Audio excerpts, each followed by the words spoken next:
खातिर गाली सुनातानी। अरे ऐसा ना पगली, अरे ऐसा नहीं हो, सुनो सोशल मीडिया पे का देखतानी, खाली जात खातिर गाली सुनातानी। सुनो दू चार दिन के नया नया लइका दबाव चाहे हमारा खाना दान के, ओकरा के छोड़ दए जाना पर बाप बा दीवाना यो हिरान के, ओकरा के छोड़ दए जाना पर बाप बा दीवाना यो हिरान के। जाए दो लइका हो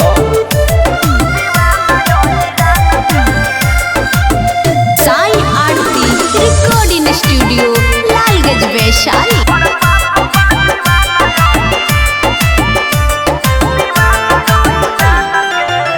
भोजपुरी में खाली जातिवाद होता, अपना जाति खातिर खाली विवाद होता।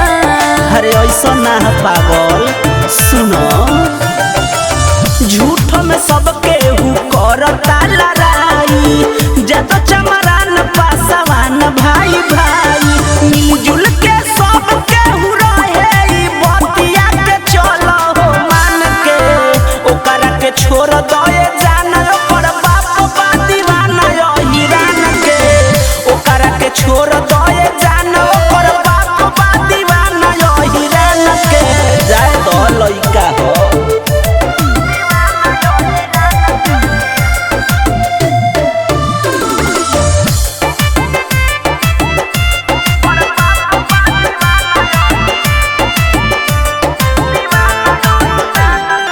सरोज सावरिया बुझतनी बतिया हो, हम धड़केला धक धक छतिया हो।